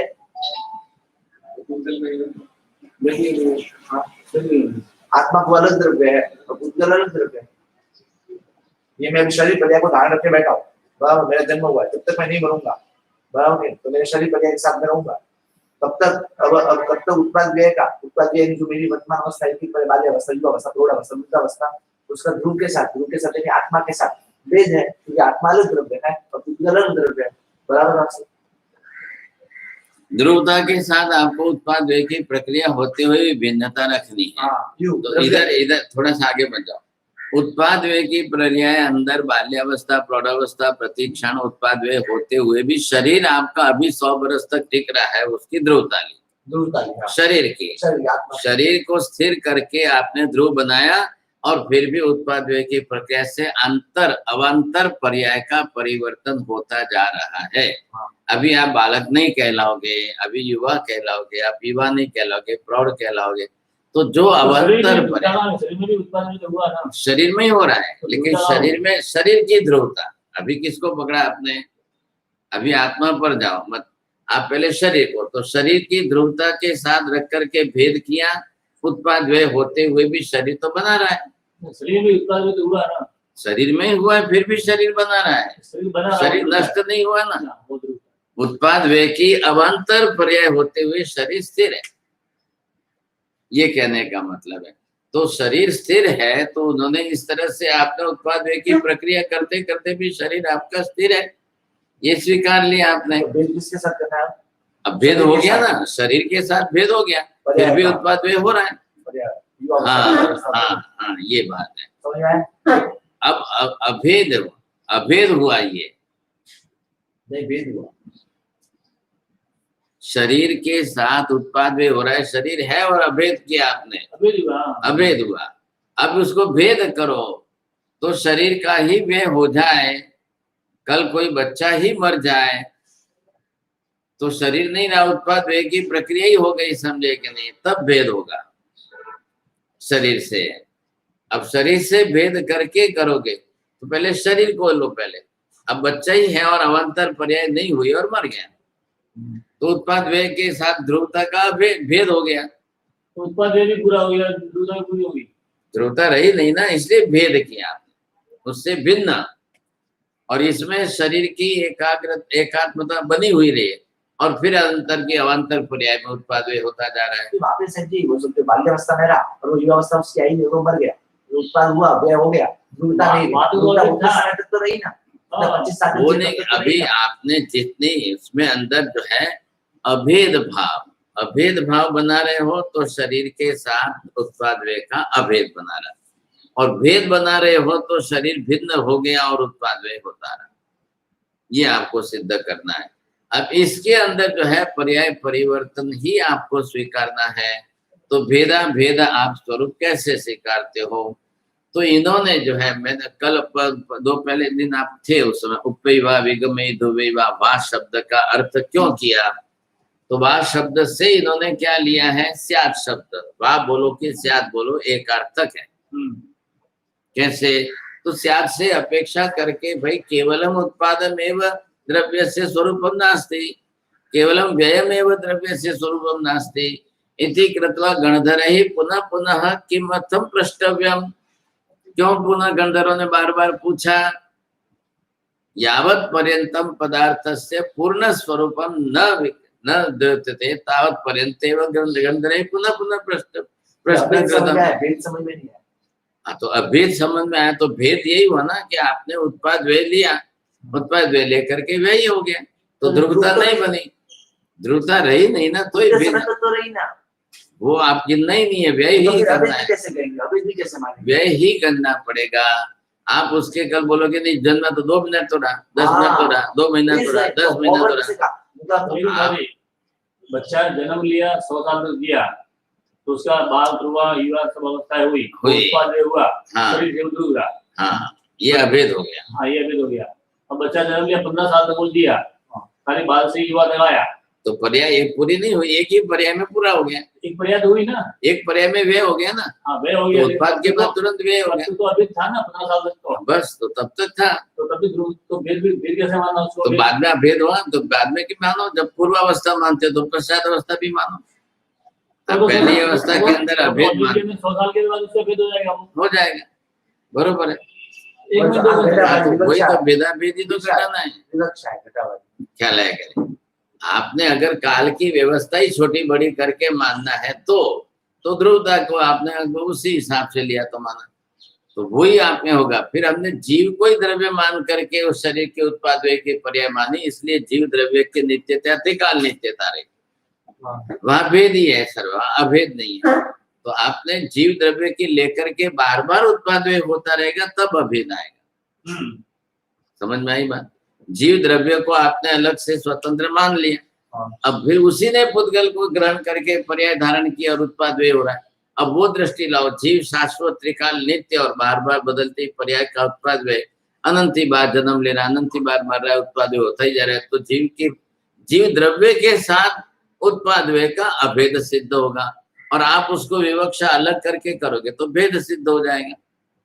द्रव्य तो जीव बना ही है, इधर आपने क्या की, अवान्तर पर्याय पर्याय करके शरीर को ही मान लिया, क्योंकि पर्याय किसकी हो रही थी, शरीर की हो रही थी। तो वहां जा करके भेद और अभेद सिद्ध कर दिया। मूल प्रश्न किसका है, ये जैन दर्शन तो उत्पाद वे द्रव्यात्मक ही पदार्थ मान रहा है। ये बौद्ध आदि अलग अलग जो है एकांश को लेकर के जा रहे हैं, तो वो जो है इसको नहीं मान रहे हैं, त्रयात्मक व्यवस्था नहीं मान रहे। त्रिपदी जन्य व्यवस्था त्रयात्मक व्यवस्था है। तो ये सब एकांतिक अलग अलग होते जा रहे हैं, एक एक पक्षी अलग अलग बनते जा रहे हैं। अब एक एक पक्षी बन करके मूल त्रयात्मक व्यवस्था को तोड़ देंगे। तो जैन दर्शन ने उनका मत बताया आपको, उत्पाद व्यय का द्रव्य के साथ भेद करेंगे कि अभेद करेंगे। अब उत्पाद व्यय का द्रव्य के साथ कथनचित भेद कथनचित अभेद, तो जब भेदाभेद सिद्ध करेंगे तो व्यवस्था बैठेगी। व्यवस्था तो बैठनी चाहिए कि नहीं। वो व्यवस्था बैठाने में फिर जाकर के हर्ष शोक तटस्थता, अब जो पर्यायों में अब इसने इधर वापिस बदल दिया ना, दूसरी बात बदल दी, कार्य कारण भाव संबंध बैठाओ। क्या सिद्ध करने जा रहे हैं, त्रिपदी उत्पाद वे द्रव्यात्मकम पदार्थ स्वरूपम, ये इनको सिद्ध करना है। तो कार्य कारण भाव किसको बनाया भाई, जगत के अंदर पदार्थों में जो उत्पाद वे होता है उसके कारण हर्ष शोक और तटस्थता बनी रहती है। तो ये कारण, अब ये कारण ही नहीं हो तो कार्य कहां से हो। अगर घड़ा नहीं फूटा तो व्यय नहीं हुआ, तो आपको घड़े के बाद में निमित्त में झगड़ा हो रहा है वो नहीं होगा। समझदार व्यक्ति का काम क्या है, निमित्त टालो कसाय टले। अब पहले से ही आप निमित्त को टालने का लक्ष्य लेकर के चलो तो बाद में कसाय होवे नहीं। जो कारण कार्य भाव है, कारण कार्य भाव को लेकर के सीधी सहजता सरलता से एक कारण को स्पष्ट कर लो, बात पूरी होगी। तो कार्य को लक्ष्य में लो। हर्ष शोक आया किस रूप में, कारण उत्पाद व्यय का बना, तो अब कारण ही उत्पाद व्यय न बने, आप अकेले ध्रुव को मान लो तो जो सांख्य है कूटस्थ नित्यता मानने वाले हैं, तो उनके वहां तो केवल ध्रुवता रहेगा, तटस्थता रहेगा, वहां तो उत्पाद व्यय होने का प्रश्न ही नहीं आएगा फिर तो। लेकिन पर्याय का क्या करेंगे, एकांत द्रव्य मानेंगे तो द्रव्य को नित्य मान लोगे तो पर्याय परिवर्तन कैसे होगा। और पर्याय परिवर्तन जगत का सहज स्वभाव है, जगत में पर्याय का परिवर्तन होना ही होना है, ये सहज स्वाभाविक स्वभाव है। तो सहज, हाँ, इसलिए आपको जो है एकांत मान करके, एकांत मतलब कूटस्थ नित्य मान करके नहीं चलेगा। अब वहां पर भी उत्पाद, हाँ, वहां उत्पाद व्यय की प्रक्रिया माननी अनिवार्य होगी। उत्पाद व्यय मानोगे तो ध्रुवता आएगी, ध्रुवता मानोगे तो उत्पाद व्यय। उत्पाद व्यय से क्या सिद्ध होगा, पर्याय सिद्ध होगा, पर्याय की परिवर्तन सिद्ध होगा। और इधर क्या होगा, ध्रुवता से द्रव्य की ध्रुवता त्रिकाल नित्य हो जाएगी। अब ये क्या कह रहे हैं, परस्पर विरोध कहाँ आया, विरोधाभासी धर्म का हुआ। उत्पाद व्यय सत्वे ध्रुवत्वम कथम संभवति। अब नैयायिकों का कहना है ये परस्पर विरोधी धर्म है। ये तीनों क्या है, उत्पाद व्यय द्रव्य क्या है, तीनों परस्पर विरोधी धर्म है। अब तीनों धर्म है तो तीनों एक दूसरे की विरोधी हुए। जो उत्पन्न होता है वो नष्ट कैसे होगा, जो नष्ट होता है वो उत्पन्न कैसे होगा। बौद्ध एक पक्ष को लेकर के चल रहे हैं, तो उन्होंने केवल जो है, अरे तो जो नष्ट हो गया वे हो गया तो उत्पन्न कैसे होगा। अब वो ये नहीं देख रहे हैं कि ध्रुव पदार्थ है उसकी पर्याय बदल रही है, तो नष्ट होते हुए भी उत्पन्न होगा। मनुष्य मरने के बाद भी जीव द्रव्य रहा है तो वो पशु रूप में बनेगा, हाँ, ध्रुवता होने से। अब इधर क्या है कि उत्पाद व्यय होता है तो ध्रुवता है, ध्रुवता है तो उत्पाद है। ये जैन दर्शन का सिद्धांत बैठ गया। अब ये इनको एकांतिक लग रहा है।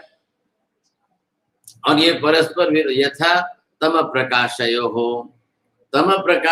हो परस्पर विरुद्धत्वेपि विरोधी सत्वेपि एकस्मिन् धर्मिणि कथम संभवति तद्वत् अत्रापि उत्पाद व्यय सत्वेपि ध्रुवता कथम संभवति ध्रुवता सत्वे उत्पाद व्यय कथम संभवति। इन्होंने क्या किया, पहले फर्क समझो। तो उत्पाद व्यय का आधार ध्रुव बना दिया, तो ध्रुव के साथ ही ऐसा, और ध्रुवता को उत्पाद व्यय के साथ, ये दोनों को ये धर्म ही नहीं पकड़ रहे हैं।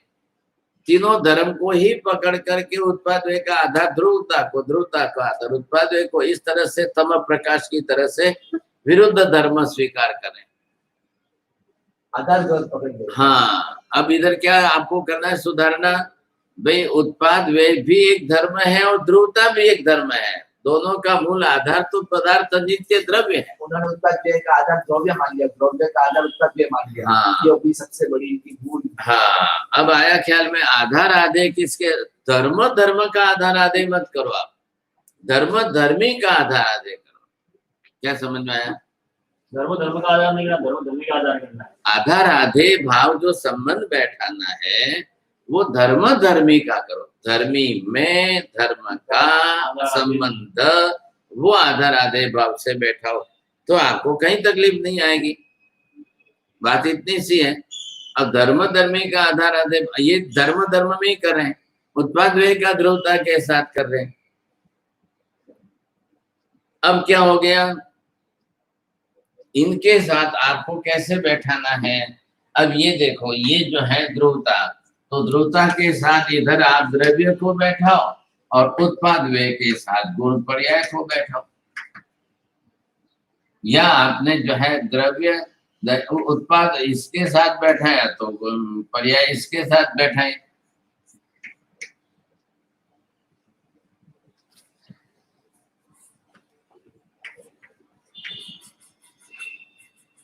अब गुण पर्याय के अंदर जो है आधार आधे किसका आया? धर्म कौन है? उत्पाद व्यय। इनका आधार कौन बना? गुण पर्याय। गुण पर्याय के साथ उत्पाद व्यय करके दोनों को बैठा दो और इधर द्रव्य आपका ध्रुव है। ये व्यवस्था बैठाई जा रही है, ये इनको रास नहीं आ रही है। बोलो, वापिस बोलो।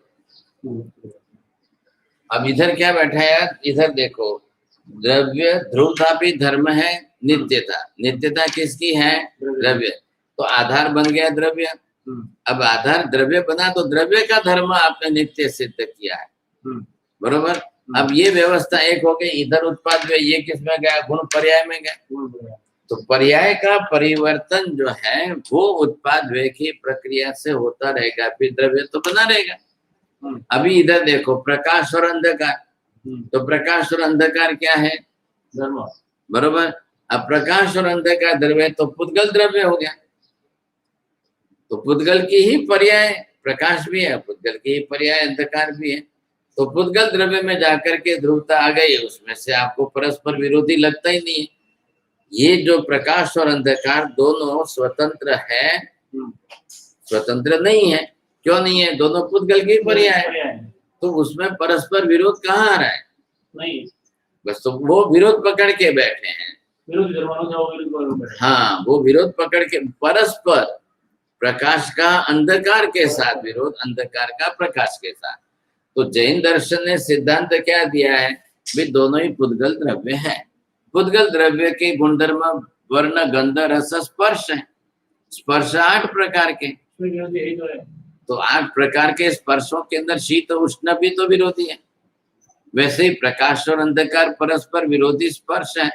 प्रकाश उष्ण रूप में लगता है, अंधकार शीत रूप में लगता है। अब दोनों ही उसके साथ में जुड़े हुए हैं, तो दोनों पुद्गल द्रव्य है। तो दोनों की पुद्गल द्रव्य के रूप से एकता है और उनके गुण से जो है भिन्नता, परस्पर विरोधाभास हुआ, तो कोई फर्क नहीं पड़ रहा है। तो आप क्या कर रहे हो? प्रकाश है वहां विरोधी द्रव्य धर्म, अंधकार नहीं रहेगा। आप दोनों को ही आधार आधे बना रहे हो, दोनों का आधार आधे भाव का द्रव्य तीसरा लो। प्रकाश और अंधकार जो है ये दो स्पर्श की तरह हो गए, उनका मूल आधार जो है द्रव्य बना हुआ है, पुद्गल द्रव्य। तो पुद्गल द्रव्य के अंदर परस्पर विरोधी गुण धर्म आपको लग रहे हैं। अब वो कालांतर के अंदर स्पर्श बदलेंगे। अभी पानी ठंडा है, अभी पानी गर्म हुआ, अभी पानी गर्म है, तो अभी थोड़ी देर में ठंडा होगा। पानी को द्रव्य पकड़ो, बस। वैसे ही क्या करना, उत्पाद व्यय जो है तो जीव द्रव्य पकड़ा, जीव द्रव्य पकड़ा तो उत्पाद व्यय की पर्याय बदलती रही। आपने सोने को द्रव्य पकड़ा तो सोने के मुकुट और घड़ा जो है बनता रहा, पर्याय बदलती रही। तो पर्याय परिवर्तन के साथ आपको वहां पर कोई भी जो है विरोध नहीं होना चाहिए। तो उत्पाद व्यय का द्रव्य के साथ, द्रव्य का उत्पाद व्यय के साथ ये विरोध नहीं आता है। शंकराचार्य ने यहाँ पर बात को खंडन कर दिया। उत्पाद व्यय से द्रव्यत्वेन साकं विरोधः, यद्यद् ध्रुवः तस्य उत्पाद व्ययो न भवति, यद्यद् उत्पाद व्ययात्मकं तस्य ध्रुवत्वं कथं तिष्ठति। आ रहा है ख्याल में आपको? तो उन्होंने परस्पर ही धर्म धर्म के साथ में उत्पाद व्यय की प्रक्रिया को लेकर ध्रुवता के साथ विरोध कर लिया और एक अंश छोड़ दिया।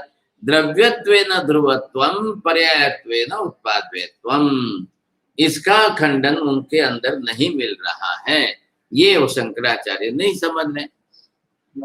अब आप बैठो ना, मूल व्यवस्था में शंकराचार्य कब हुए? 8वीं शताब्दी के आसपास, बहुत वर्षों पहले के। और डॉक्टर राधाकृष्णन वो तो अभी के हैं, अभी भारत के प्रधानमंत्री, ये प्रेसिडेंट हुए थे ना भारत की आजादी के बाद। श्रीमद राजेंद्र प्रसाद पहले हुए, उसके बाद में चलते चलते जो सीरीज हुई है प्रेसिडेंट की सीरीज, उसमें तो राधा कृष्णन प्रेसिडेंट बने। वो पहले से पढ़े हुए, उनका मत पढ़े हुए। He was the professor of philosophy. Okay, ख्याल है क्या? वो डाल दिया शिक्षा। हाँ, तो उन्होंने जो है वो बने हुए थे उस समय, वो पढ़े हुए थे, उनका मत पढ़ा हुआ था उस समय, उनको उन्होंने लिखे हुए ग्रंथ। बाद में वो प्रेसिडेंट बने भारत के। क्या है तो नाम क्या आएगा प्रेसिडेंट की? भारत का प्रेसिडेंट के रूप से नाम आया, तो वो ग्रंथ उनका वैल्यूएबल हो गया कि नहीं हो गया? मैंने मुनि था तब मैंने ग्रंथ लिखा था कर्म की गति। अब मुनि के बाद गणि बन गया, फिर प्रयास बन गया, तो अब क्या लिखूंगा मैं ना? तो फिर अब लिखा हुआ ग्रंथ उस अवस्था का लिखा हुआ। क्या है तो ये होने वाला है। तो ये जो बनता है तो इसके अंदर वो पढ़े लिखे हमारे पाल, उनकी मान्यता उनकी वो है, शंकराचार्य के मत में पढ़े हुए हैं, तो ये उनकी रहेगी, समझे कि नहीं? तो ये सब जगह पर आएगा, सब में ऐसा आएगा।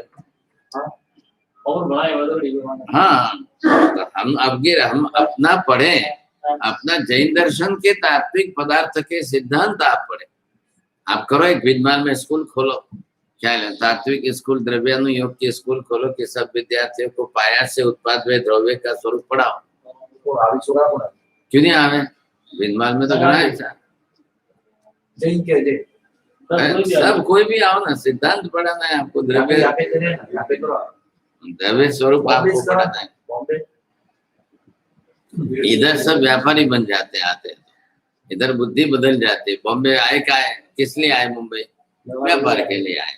फिर तो वहाँ बिजमाल में जो रहेंगे तो बरोबर पढ़ते रहेंगे।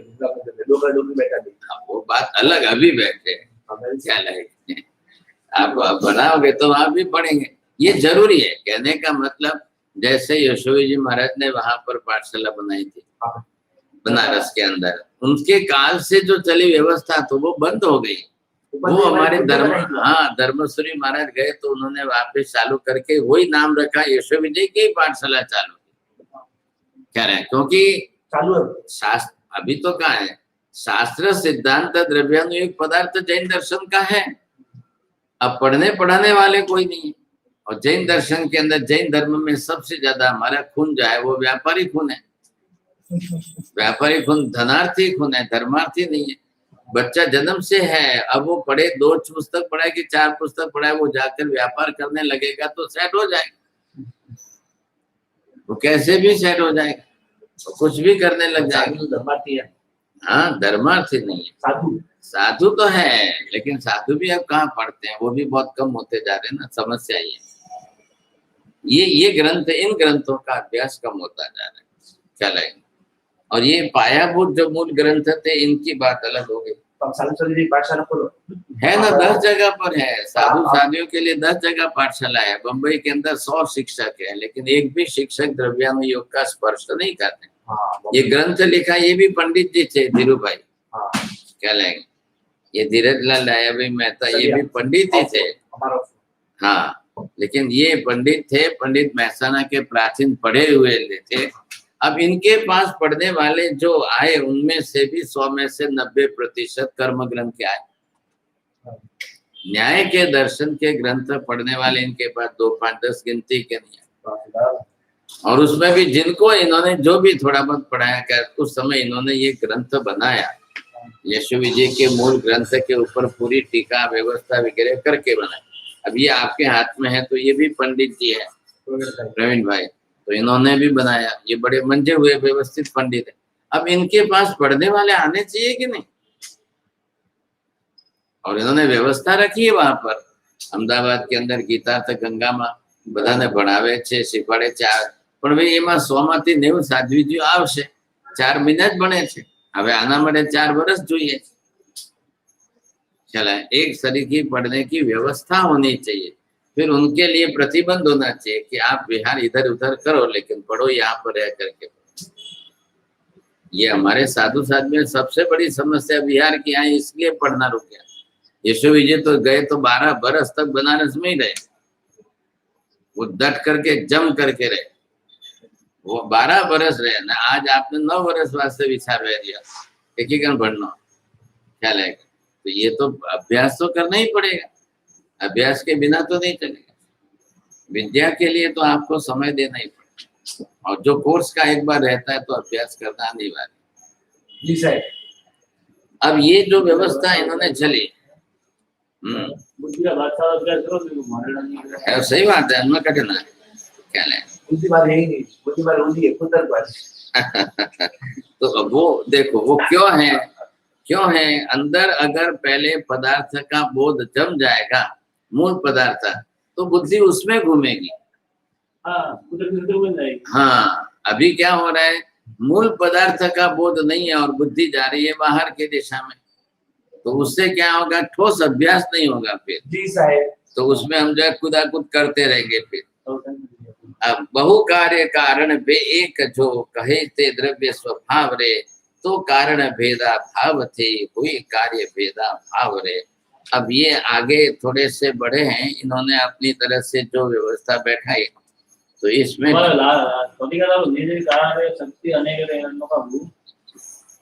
यही तो हो गया ना, ये पूरी व्यवस्था घट रूप में व्यय हुआ, मुकुट रूप में उत्पत्ति हुई और ध्रुवता बनी रही, तो कंचन के अब दल एक ही वर्ते एक दान, तो निज कार्य शक्ति अनेक रही। अब ये जो है इनका दल के अंदर उत्पादन कारण में जो कारण था, अब उसके अंदर तीनों लक्षण घटे उत्पाद वे द्रव्य के रूप में, ये मानना। अब ये क्या कहेंगे, अकेला द्रव्य मान करके नहीं मानो, तो मैंने पहले शुरुआत में एक बात निकाली, खाली ध्रुवता मानो, उत्पाद वे को मत मानो।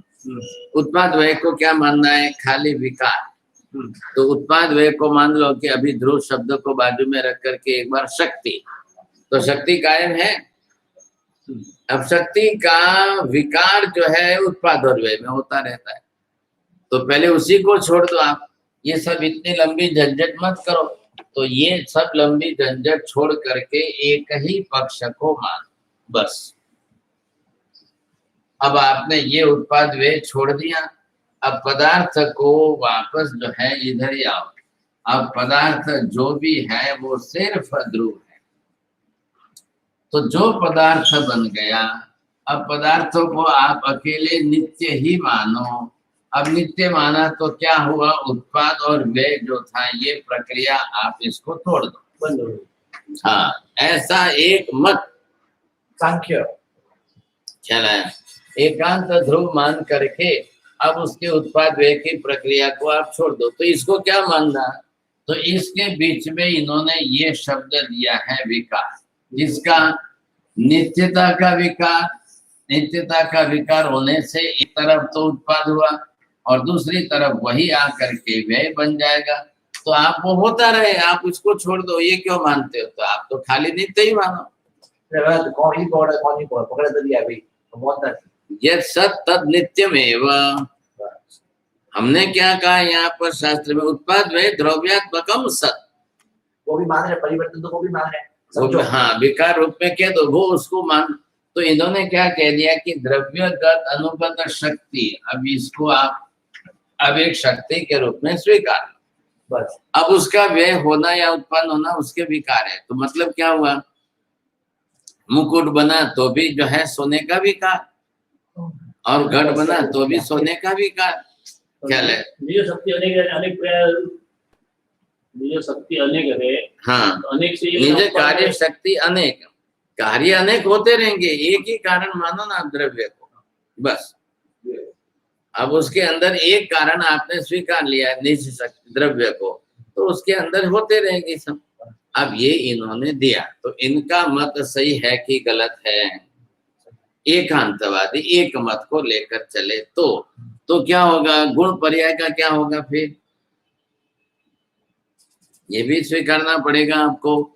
तो गुण पर्याय के साथ जब आप जोड़ोगे तब आपको जो सांख्य मत वाले बोले दिया ओपे कितने बोलता है शब्द सब विकार बोलता है ओपे पर्याय बोलो विकार बोलो सब। हाँ बोलो ना थोड़ी है, लेकिन उसके कारण वो एकात्मकता सिद्ध हो जाएगी, त्रिपदी सिद्ध नहीं होगी ना। बोल तो रहे विकार हो रहा है कि भाई समझो वो विकार हो रहा है, आत्मा होते हुए भी मान करके वो नहीं चलेंगे। आपको क्या करना है यहाँ पर? उत्पाद वे द्रव्यात्मकम सत त्रिपदी रूप में पदार्थ को सिद्ध करना है।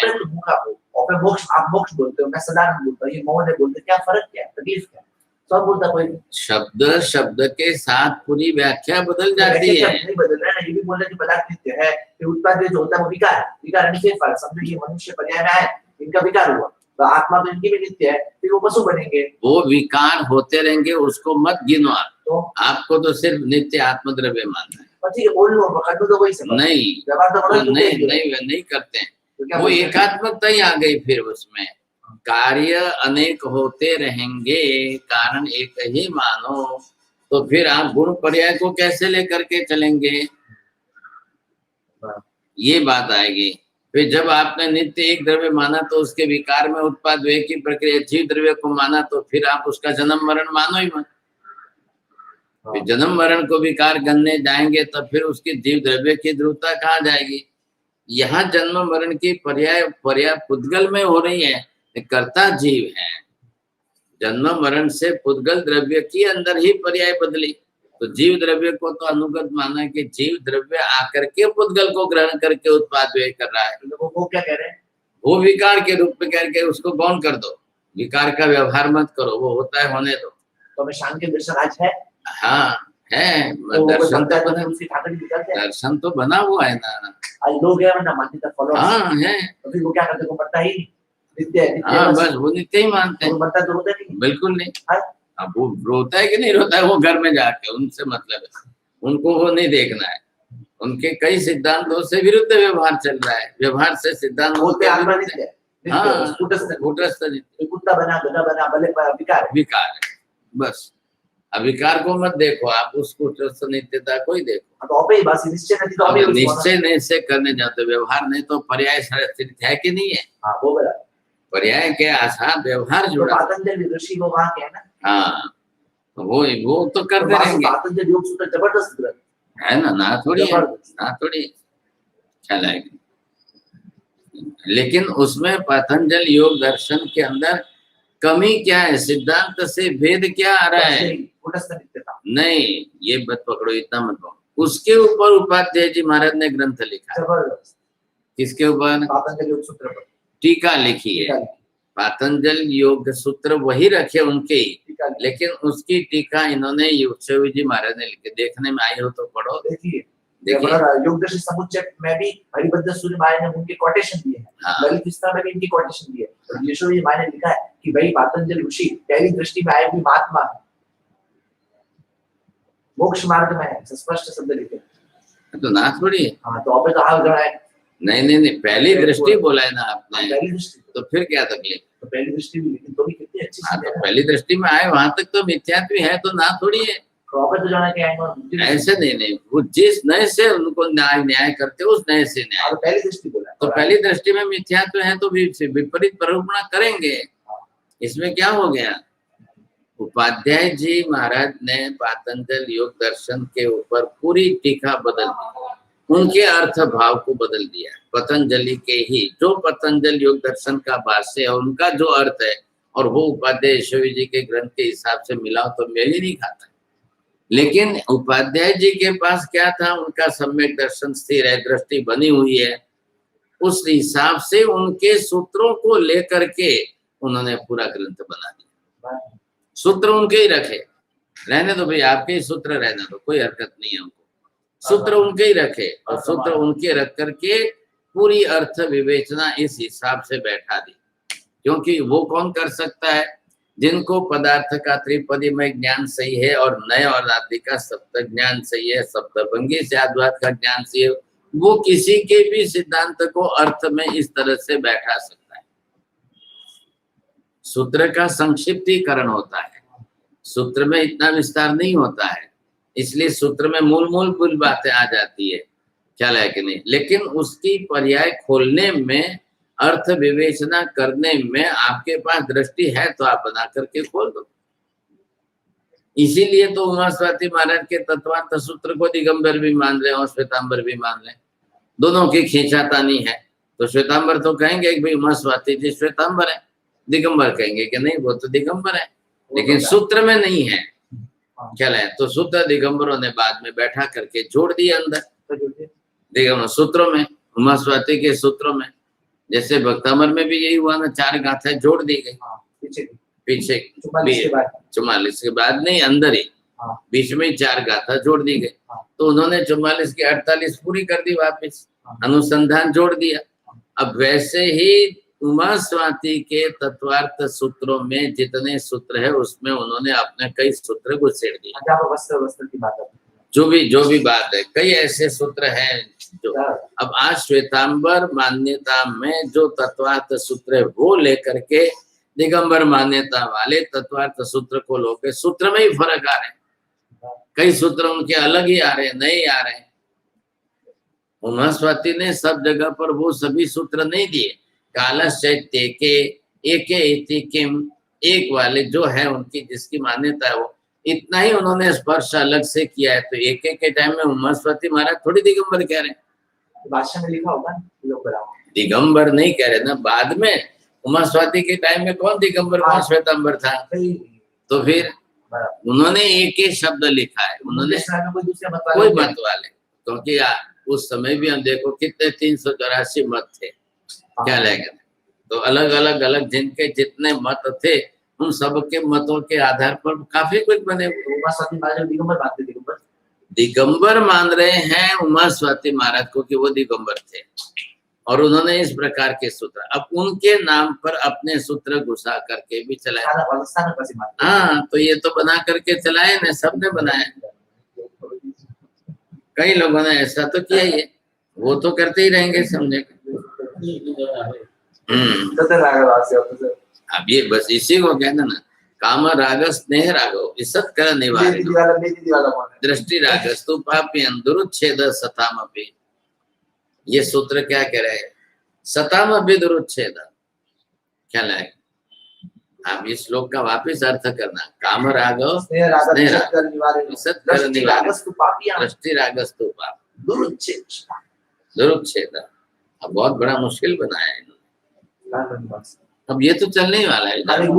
आचार्य खरतर गच्छाचार्य श्री जिन मानी प्रभ सूर्य जी को प्रत्युत्तर।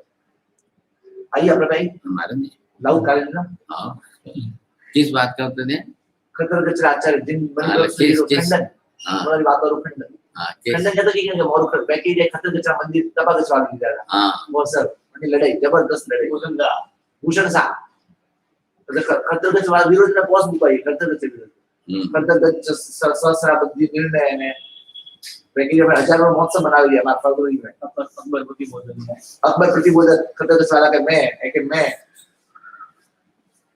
खाना करनो का सीने बिजी गया ना, हम चलेगा वो तो चलने, वो तो बोला तो है वो नहीं, ये तो कोई लेते वो बोले तो डाल रहे तो कोई नहीं होना। आज अपना इतना आदमी झगड़ा करे तो काम मतलब नहीं, खाली विरोधी मुको टिका।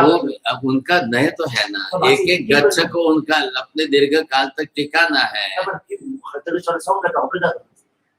क्या करूँ ये नहीं वो, जब देखा श्वेतांबरों के भी तपागज के भी मंदिरों को ले ले, मूर्तियों के ऊपर नाम लिख दे, मूर्तियों के ऊपर कितनी ज्यादा बढ़िया कितने मंदिर तुमने, तो वो वहां पर जो है हटा देते हैं,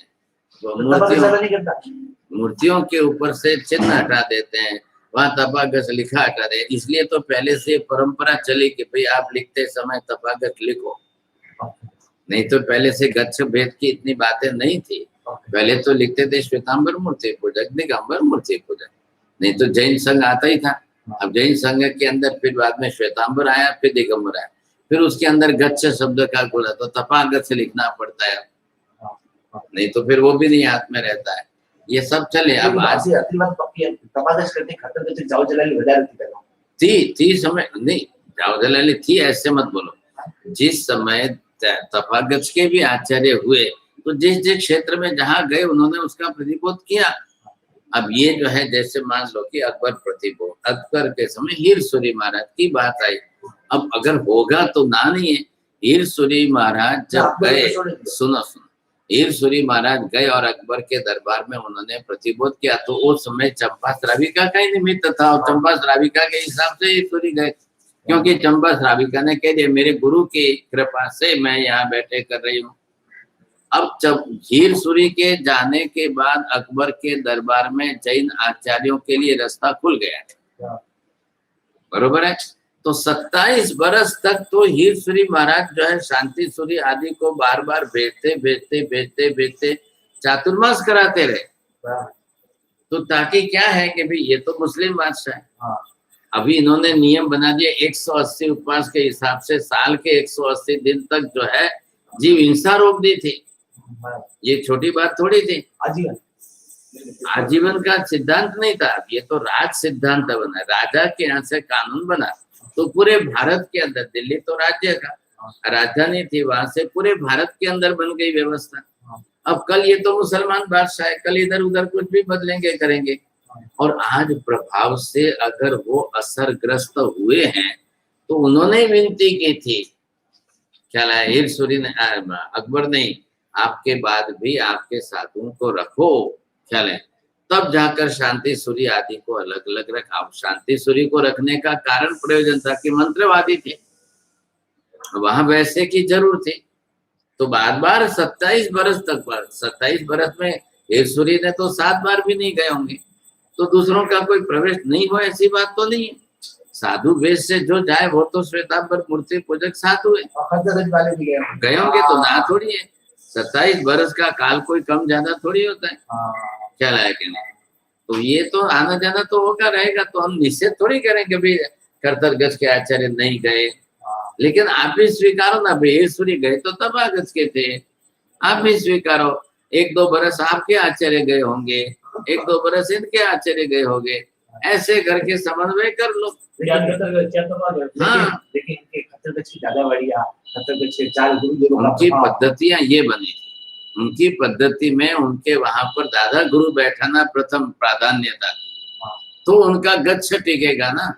हमारे यहाँ पर किसी की दादावाड़ी नहीं थी, हमारे अभी तपागच्छी आचार्य तो अनेक हुए थे, हमने हेमचंद्राचार्य महाराज के नाम की दादावाड़ी क्यों नहीं बनाई?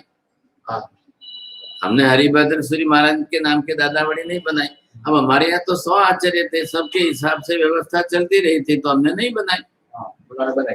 उनके लिए उनका वहां पर जिंदत सूरी, जिंदादा सूरी, तो भगवान के मंदिर में क्यों करो? अब कालांतर में आते आते तो भगवान ऊपर ले जाओ, नीचे दादा गुरु रखो, ताकि लोग सब दादा गुरु को ही मानने लगे, तो भगवान की आराधना भी बहुत होने लगी। दोनों तरफ से समस्या बनती, तो उन्होंने उसको प्राधान्यता दी। अब वो प्राधान्यता देकर चलते रहे। बाद में कालांतर के अंदर उस समय कर्तव्यगच्छ के आचार्य भी काफी थे, नहीं थे ऐसी बात नहीं है, काफी थे ना, थोड़ी गए। हाँ, अभी बहुत कम है, अभी बहुत, अभी तो मतलब ये काफी मतलब जो है गिर गया, क्या लगेगा, उस काल की बात है। और जितने हुए उनके अंदर वो मंत्रवेत्ता हुए, वो उनके काला भैरव, गोरा भैरव, उनके मंत्रवेत्ता ज्यादा हुए। तपागच्छ के अंदर शास्त्रवेत्ता ज्यादा है। यहाँ पर एक से एक चढ़िया थे, सब शास्त्रवेत्ता है। अब आप किसको, हरिभद्र सूरी को कर्तव्यगच्छ के मानेंगे? तो कोई ऐसे, आप देवचंद्र जी है तो कर्तव्यगच्छ के, लेकिन वो गच्छवाद से अलिप्त रहे। सबसे बड़ी विशेषता ये रही, 2400 तीर्थंकर भगवान की स्तुति स्तवना में कहीं पर भी उन्होंने गच्छवाद का कोई नाम निशान नहीं लाया। और विद्वान थे, गुरु की परंपरा लिखी, हाँ वो तो लिखेंगे, लेकिन गच्छवाद के कोई अंश नहीं। गुरु परंपरा लिखना ये व्यक्तिगत उपकार है। अब गच्छवाद ला करके, गच्छ के भेद बता करके कला कराओ, ये नहीं। देवचंद्र जी विद्वान हुए, विद्वान होकर बहुमुखी प्रतिभा संपन्न थे, हमारे यहाँ जैसे यशो विजय हुए थे उनके वहां वैसे देवचंद्र जी हुए, और काल तो वही था 300 वर्ष पहले भी। इधर 300 साढ़े 300 वर्ष पहले उपाध्याय जी भी थे, उधर 300 वर्ष के आसपास देवचंद्र जी भी थे। कई ग्रंथों के रचयिता है देवचंद्र जी। खाली स्तवन बनाए ऐसा नहीं, उनके ग्रंथ बहुत है। बहुत है। हाँ बहुत ग्रंथ है। अब बढ़ता नहीं है, अब तो यशो ही हमारे ग्रंथ। हाँ हमारे यहाँ सब आ गया ना इसमें। बाकी वो खत्तर साल वो पढ़ते हो। हाँ वो पढ़ा है। अब उनके यहाँ भी सब पढ़ाई तो बस मतलब चौपट ही होती जा रही है ना। तो फिर अब वो देवचंद्र जी उनके हैं तो उनकी मूर्ति बनाकर पूजेंगे। अब आखिर तो यही आएगा ना, जब आप उनके शास्त्र तत्व अभ्यास ज्ञान में नहीं ले सकते हो तो फिर तो क्या करेंगे आप। ये तो चलना ही चलना है, इसमें तो कोई ना नहीं। ये तो यशो जी का वो मानते हैं, यशो जी को मानते हैं। हाँ बिल्कुल 100% मानते हैं, बिल्कुल इसमें कोई ना नहीं है। और यशो जी को तो कोई छाप लगा ही नहीं सकते हैं। कब कोई किसी नहीं खतर गच्छ अन्य गच्छ वाले कोई छाप तो लगा ही नहीं सकते हैं। वो तो यशो जी का वो स्पष्ट है, समझे कि। लेकिन ये गच्छवाद का बलिदा आज का नहीं है, पहले से है, बहुत प्रमाण है। हाँ बहुत वर्षों से, बहुत वर्षों। और ये अधिकार आ गया ना, दादा वाड़िया बनाने के बाद तो अधिकार की बात आ गई। अब आप क्या है कि आप भिनमाल थी मुंबई तक इसलिए आओ ना, आपको ज्यादा बाहर का ख्याल नहीं है। और दादा वाड़िया तो कहाँ मध्य प्रदेश में जाओ, आंध्र में जाओ, इधर हैदराबाद सिकंदराबाद जाओ, इधर बेंगलोर जाओ। हाँ वो तो जहाँ गए पहले उन्होंने ये व्यवस्था की, तो उनका गच्छ कैसे टिकेगा, फिर रहेगा कैसे। गच्छवाद को प्राधान्यता देकर के दादा वाड़िया